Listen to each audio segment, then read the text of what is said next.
ನನಗೆ ನನ್ನ ಎಕ್ಸ್ಪೀರಿಯನ್ಸ್ ಪ್ರಕಾರ ಸರ್, ನನ್ನ ವೈಯಕ್ತಿಕ ಒಂದು ಇದು ನಮ್ದೇನು ಬಿಲೀಫ್ ಸಿಸ್ಟಮ್ ನಮ್ದೇನಿದೆ ಇದು ಸ್ಟಿಲ್ ಅನ್ಎಕ್ಸ್ಪ್ಲೋರ್ಡ್ ಸೈನ್ಸ್ ಅಂತ ನನಗೆ ಅನ್ಸುತ್ತೆ. ನಾವು ಇನ್ನೂ ಸೈನ್ಸ್ನ ಎಕ್ಸ್ಪ್ಲೋರ್ ಮಾಡಿರೋದು ಬರೀ ಒಂದು ಇಷ್ಟು ಮಾತ್ರ ಎಕ್ಸ್ಪ್ಲೋರ್ ಮಾಡಿದೆ, ಇನ್ನು ಮ್ಯಾಥ್ಸ್ ಸೈನ್ಸ್ ಅಂತ ಅನ್ಕೋಬೋದು. ಇನ್ನು ನಮಗೆ ನಮ್ಮ ಬಿಲೀಫ್ ಸಿಸ್ಟಮ್ ಪ್ರಾಬ್ಲಿ ಇನ್ನೂ ಅನ್ಎಕ್ಸ್ಪ್ಲೋರ್ಡ್ ಸೈನ್ಸ್ ಅಂತ ನನ್ನ ಒಂದು ವೈಯಕ್ತಿಕ ಒಂದು ಭಾವನೆ ಸರ್. ಒಂದು ಇಲ್ಲಿ ಸೈನ್ಸ್ ಅನ್ನುವಾಗ ನಾವು ಸೈನ್ಸ್ ಅನ್ನೋ ಒಂದೇ ಒಂದು ಸಬ್ಜೆಕ್ಟ್ ನೋಡ್ತೀವಿ, ಬಟ್ ಇವತ್ತೆಲ್ಲಾನು ಸೈನ್ಸ್ ಅಂತಿದ್ದಾರೆ. ಎಷ್ಟೋ ಜನಕ್ಕೆ ಪೊಲಿಟಿಕಲ್ ಸೈನ್ಸ್ ಅಂದರೆ ಸೈನ್ಸ್ ಅಲ್ಲಿ ನನ್ನ ಪ್ರಶ್ನೆ ಇರೋದು. ಎಷ್ಟು ಅಂದರೆ ಕಲಿಯೋದನ್ನ ಒಂದು ವಿವರವಾಗಿ ಕಲಿಯುವಂಥದ್ದು ಸಹ ಸೈನ್ಸ್ ಅಂತಿರೋದ್ರಿಂದ ನೀವು ಈ ಪ್ರಶ್ನೆನ ಇಂಡಿಯನ್ ನಾಲೆಜ್ ಸಿಸ್ಟಮ್ ಬಗ್ಗೆ ಇದು ಒಂದು ಸೈನ್ಸ್ ಅಂತ ಟ್ರೀಟ್ ಮಾಡಿ ಅದನ್ನು ಹೆಂಗೆ ಕಲಿಬೋದು ಅನ್ನೋದು ಹೊಸ ವಿಚಾರ ಆಗ್ತಿದೆ. ಇಲ್ಲಿ ನಾವು ಗಣಿತ ಮತ್ತು ಗಣಿತ ಕಲಿಯೋ ಬಗ್ಗೆ, ಗಣಿತದ ಎಷ್ಟು ಪ್ರಕಾರಗಳಲ್ಲಿ ಅಂದರೆ ಆಸ್ಟ್ರಾಲಜಿಲೂ ಸಹ ಗಣಿತದ ಬಳಕೆ ಅದ್ಭುತವಾಗಿದೆ. ಆಸ್ಟ್ರಾಲಜಿಲಿ ಗಣಿತದ ಬಳಕೆ ಅದ್ಭುತವಾಗಿದೆ. ಆ ಮುಖಾಂತರ ನಾವು ವಿಶ್ವದೊಂದಿಗೆ ಅಥವಾ ಹೇಗೆ ಯೂನಿವರ್ಸ್ ಜೊತೆ ಕನೆಕ್ಟ್ ಆಗೋದು, ಪ್ರತಿದಿನದ ಆಗು ಹೋಗುಗಳ ಜೊತೆ ನಮ್ಮನ್ನು ನಾವು ಗುರುತಿಸ್ಕೊಳ್ಳೋದು ಹೇಗೆ. ಸೊ ಇಲ್ಲಾನೆ ನಾವು ನೋಡೋದಿಲ್ಲ, ಚಂದ್ರು ನೋಡಲ್ಲ, ಸೂರ್ಯ ನೋಡಲ್ಲ, ಏನೂ ನೋಡ್ತಾ ಇಲ್ಲ, ಬಟ್ ಬರೀ ಅಂಕಿಗಳ ಜೊತೆ ಆಟ ಆಡ್ತಿದ್ದೀವಿ, ಸಂಖ್ಯೆಗಳ ಜೊತೆ ಆಟ ಆಡ್ತೀವಿ ಇವತ್ತು ಈ ವಾರ. ಬಟ್ ಒಂದಲ್ಲ ಒಂದಿನ ನೀವು ನಿಮ್ಮ ರಾಶಿ ನೋಡಿದ್ದೀರಾ ಅಂತ ನನ್ನ ಪ್ರಶ್ನೆ ಇದೆ, ನಿಮ್ಮ ನಕ್ಷತ್ರ ನೋಡಿದ್ದೀರಾ ಅಂತ ಒಂದು ಪ್ರಶ್ನೆ ಇದೆ. ನಿಮ್ಮ ಹುಟ್ಟು ದಿನನಾರು ಮತ್ತೆ ನಿಮ್ಮ ನಕ್ಷತ್ರನಾರು ಆಕಾಶಕ್ಕೆ ತಲೆ ಎತ್ತಿ ನೋಡೋದಾದ್ರು ಕಲ್ತ್ಕೊಳ್ಳಿ ಅಂತ ನಾನು ಹೇಳ್ತಾ ಇದ್ದೀನಿ. So at least go and C ವೃಷಭ ರಾಶಿ, ರೋಹಿಣಿ ನಕ್ಷತ್ರ ಅಂತ ಹೇಳೋ ಪೂಜೆ ಅಲ್ಲ, at least C with your ice, C with your telescopes. ಎಲ್ಲ ನಮ್ಮ ವ್ಯೂವರ್ಸ್ ಒಂದು ಟಾಸ್ಕ್ ಕೊಡ್ತೀನಿ ಇವತ್ತು. ನಿಮ್ಮ ನೆಕ್ಸ್ಟ್ ಬರ್ತ್ಡೇಗೆ ನೀವು ಹೋಗಿ ಆಕಾಶದಲ್ಲಿ ನಕ್ಷತ್ರ ಐಡೆಂಟಿಫೈ ಮಾಡಿ, ಎಲ್ಲಿ ಬರುತ್ತೆ ಅಂತ ಸಿಗುತ್ತೆ. ಗೂಗಲ್ ಮಾಡಿದ್ರೆ ನಿಮಗೆ ನಿಮ್ಮ ನಕ್ಷತ್ರ ಯಾವ ಡೈರೆಕ್ಷನ್ ಅಲ್ಲಿ, ಪೋಲ್ ಸ್ಟಾರ್ ಇಂದ ಎಷ್ಟು ದೂರದಲ್ಲಿ, ಎಲ್ಲಾನು ನಿಮಗೆ ಕ್ಲೀನ್ ಆಗುತ್ತೆ. ಸ್ಟೆಲಾರಿಯಂ ಹಾಕೊಂಡ್ರೆ ಖಂಡಿತ ಸಿಗುತ್ತೆ. ಸ್ಟೆಲಾರಿಯಂ ಅಪ್ಲಿಕೇಶನ್, ಸ್ಟೆಲಾರಿಯಂ ಅಪ್ಲಿಕೇಶನ್ ಒಂದು ನಿಮ್ಮ ಆಂಡ್ರಾಯ್ಡ್ ಫೋನ್, ಆಪಲ್ ಫೋನ್ ಎರಡರಲ್ಲೂ ಆಗುತ್ತದು. ಅದು ಹಾಕೊಂಡು ಇಂಗ್ಲೀಷಲ್ಲಿ ಹೆಸರೇನಿದೆ, ಕನ್ನಡ ಹೆಸರು ಸ್ವಲ್ಪ ಗೂಗಲ್ ಮಾಡಿ ನಿಮ್ಮ ಸಿಗುತ್ತೆ ಅಲ್ವ ಸರ್. ನಿಮ್ಮ ಹುಟ್ಟದ ಹಬ್ಬದ ದಿವಸ ನಿಮ್ಮ ನಕ್ಷತ್ರ ನೋಡ್ಕೊಂಡ್ ಬನ್ನಿ ದಯವಿಟ್ಟು. ಅದು ಒಂದು ನಾನಂತೂ ಮಾಡಿಲ್ಲ ಲೈಫಲ್ಲಿ.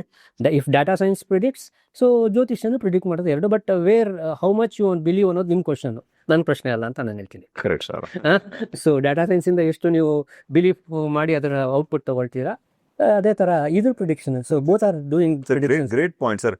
ಆಕ್ಚುಲಿ ಡೇಟಾ ಸೈನ್ಸ್ ಅಂತ ನೀವೆಲ್ಲ ಎಷ್ಟು ಜನ ಕೇಳಿದ್ರೆ ಗೊತ್ತಿಲ್ಲ. ಡೇಟಾ ಸೈನ್ಸ್ ಅಂದ್ರೆ ಏನು ಅಂದ್ರೆ ಸುಮ್ಮನೆ ಡೇಟಾನ, ಅಂದ್ರೆ ಆ ರಿಲೇಟೆಡ್ ಸಬ್ಜೆಕ್ಟ್ ಡೇಟಾನ ತಂದು ಒಂದ್ ಕಡೆ ಡಂಪ್ ಮಾಡ್ತಾ ಇರ್ತಾರೆ. ಡಂಪ್ ಮಾಡಿ ಅದರಿಂದ ಏನೇನು ಪ್ರೆಡಿಕ್ಟ್ ಮಾಡ್ಬೋದು, ಯಾವ್ಯಾವ ಥರ ಮಾಡೆಲ್ಗಳು ಪ್ರೆಡಿಕ್ಟ್ ಮಾಡ್ಬೋದು, ಏನೇನು ಥರ. ಈಗ ಫಾರ್ ಎಕ್ಸಾಂಪಲ್ ಟೆಸ್ಲಾ ಕಾರ್ ನೋಡಿರ್ಬೋದು, ಸೆಲ್ಫ್ ಡ್ರೈವಿಂಗ್ ಕಾರ್ ಅಂತ ಹೇಳ್ತಾರೆ. ಅದೇನಂದ್ರೆ ನಥಿಂಗ್ ಬಟ್ ಡೇಟಾ ಸೈನ್ಸ್ ಮೇಲೆ ನೋಡ್ತಿರೋಂಥ ಒಂದು ವಿಷಯ. ಅದು ಏನಂದ್ರೆ ಅಮೆರಿಕಾದ ಎಲ್ಲ ರೋಡ್ ಕಂಡೀಷನ್, ಎಲ್ಲಿ ಹಳ್ಳ ಇದೆ, ಎಲ್ಲಿ ಲೆಫ್ಟ್ ಟರ್ನ್ ಇದೆ, ಎಲ್ಲಿ ರೈಟ್ ಟರ್ನ್ ಇದೆ, ಎಲ್ಲಿ ರೋಡ್ ಕಿರಿದಾಗಿದೆ, ಎಲ್ಲಿ ಟ್ರಾಫಿಕ್ ಜಾಸ್ತಿ ಇದೆ, ಈ ಪ್ರತಿಯೊಂದು ಡೇಟಾನ ಬಂದೊಂದು ಸೆಂಟ್ರಲ್ ಡೇಟಾಬೇಸ್ ಕೂತ್ಕೊಳ್ಳುತ್ತೆ. ಅದ್ರ ಬೇಸಿಸ್ ಮೇಲೆ ಪ್ರೆಡಿಕ್ಷನ್ಗಳನ್ನ ಟೆಸ್ಲಾ ಕಾರ್ಗಳೆಲ್ಲ ಅಮೆರಿಕನ್ ಕಾರ್ಗಳಿಗೆ ಸ್ಯಾಟಲೈಟಿಂದ ಕಳಿಸ್ತಾ ಇರ್ತಾರೆ. ಸೊ ಕಾರ್ ಹೋಗ್ತಾ ಇದ್ರೆ ಅದಕ್ಕೆ ಮುಂಚೆ ಹೋಗ್ತಿರುತ್ತೆ, ಇಲ್ಲಿ ಟ್ರಾಫಿಕ್ ಜಾಮ್ ಆಗ್ಬೋದು, ಇಲ್ಲಿ ರೋಡ್ ಕಿರಿದಾಗಿದೆ, ಹಳ್ಳ ಬರುತ್ತೆ, ಮೊದಲೇ ಗೊತ್ತಾಗಿರುತ್ತೆ. ಅಕಸ್ಮಾತ್ ಹೊಸ ಹಳ್ಳ ಬಂದ್ರೆ ಆ ಹಳ್ಳದ ಲಿಂಕ್ ಹೋಗುತ್ತಲ್ಲ, ಅದನ್ನ ಮತ್ತೆ ಡೇಟಾ ಫೀಡ್ ಮಾಡುತ್ತೆ. ಸೊ ಇದರಿಂದ ಪ್ರೆಡಿಕ್ಷನ್ಸ್ ಇಂಪ್ರೂವ್ ಆಗ್ತಾ ಹೋಗುತ್ತೆ. ನಮ್ಮ ಆಸ್ಟ್ರಾಲಜಿ ಕೂಡ ನೀವು ಹೇಳಿದಂಗೆ ಸರ್, ಅಷ್ಟೊಂದು ನಕ್ಷತ್ರಗಳನ್ನ ನೋಡಿ, ಇಷ್ಟೊಂದೆಲ್ಲ ನೋಡಿ, ಅಷ್ಟೊಂದು ಶತಮಾನಗಳಿಂದ ನೋಡಿರುವಂತಹ ಡೇಟಾ ಸೈನ್ಸ್ ಅಲ್ಲಿ ಬಂದಿರುವಂತಹ ಒಂದು ಪ್ರೆಡಿಕ್ಷನ್ ಅಲ್ವಾ ಸರ್ ಇದೊಂದು. ಅದು ವೈಯಕ್ತಿಕವಾಗಿ ನನ್ನ ಏನು ಹೇಳೋದಾಗಲ್ಲ, ಅದಕ್ಕೋಸ್ಕರ ಯಾಕೆಂದ್ರೆ ಅದರ ಹೆಚ್ಚು ಅಧ್ಯಯನ ಬೇಕು. ನೀವು ಹೇಳ್ದಂಗೆ ಅದ್ರ ಬಗ್ಗೆ ವಿವರವಾಗಿ ತಿಳ್ಕೊಂಡು ಮಾತಾಡ್ಬೇಕಾಗುತ್ತೆ. ಅದರಿಂದ ಓಕೆ, ನಾನು ಈಗ ಮೂರರ ಬಗ್ಗೆ ಮಾತಾಡ್ತಿದ್ದೆ. ಮೂರರ ಬಗ್ಗೆ ಮೂರು ಕಾನ್ಸೆಪ್ಟ್ಸ್ಗಳನ್ನ ತೊಗೊಳ್ಳೋಣ. ಮೂರು ಅನ್ನೋಂತೀರ ಇನ್ನು ಮೂರು ಅಂದ ತಕ್ಷಣ ನನಗೆ ಏನು ಹೈಸ್ಕೂಲಲ್ಲಿ 3 ಸ್ಕ್ವೇರ್ ಗೊತ್ತಿದೆ, ಹೌದಾ? 3 ಸ್ಕ್ವೇರ್ ಅಂದೇನು 9, ಅಥವಾ 9 3 ಹೆಂಗ್ ಪಡಿಬೋದಪ್ಪ ಅಂತ ಪ್ರಶ್ನೆ ಹಾಕಿದ್ರೆ 9 ಗೆಟ್ 3 ಫ್ರಮ್ 9, ಇದು ಪ್ರಶ್ನೆ. ಇವಾಗ ಒಂದು ಪ್ರಶ್ನೆ ಕೇಳಿಯಪ್ಪ, ಗೆಟ್ಸ್ 9 ಫ್ರಮ್ 3 ಅಂದಾಗ 3 ಫ್ರಮ್ 9 9 3 ಪಡಿಬೇಕು, ಆರ್ ಮೈನಸ್ ಮಾಡ್ಬೋದು. ಓಕೆ, ಒಂದು ಅವ್ರು ಹೇಳಿದ್ರು no, this one kind of answer. Okay, any other? 9 bracket ಹಾಕೊಂಡು 3+3 ಮಾಡಿ ಮಾಡೋದು ಆ ಥರ. 9 3 ಬರ್. ಓಕೆ, ಏನ್ ಹೇಳ್ತಾರೆ ಇವ್ರು ಮಾಡ್ತಾರೆ 9/3. ಓಕೆ, ನೆಕ್ಸ್ಟ್ ನೋಡಿ, ಉತ್ತರಗಳು ಬೇರೆ ಬರ್ತಾ ಇದೆ. 9/3, 9 - 6 ಮಾಡಿದ್ರೆ 9/3 ಮಾಡ್ತೀವಿ. ಸೊ ಇಲ್ಲಿ ಒಂದು ಡಿವಿಷನ್ ಆಪರೇಷನ್ ಬಂದು ಒಂದು ಸಬ್ಟ್ರಾಕ್ಷನ್ ಅಥವಾ ಅರ್ಥಮೆಟಿಕಲ್ ಎಕ್ಸ್ಪ್ರೆಷನ್ ಇಂದ ಕ್ರಿಯೇಟ್ ಮಾಡೋದು. ನೆಕ್ಸ್ಟ್ 9 - 9 + 3. ಓಕೆ, ಒಂದು ದಟ್ಸ್ ಕಾಲ್ಡ್ ಅರ್ಥಮೆಟಿಕಲ್ ಎಕ್ಸ್ಪ್ರೆಷನ್. ಅಳುತ್ತೆ, ನಗುತ್ತೆ ಅಂತ ಎಇ ಅಂತ ಕರಿತೀನಿ.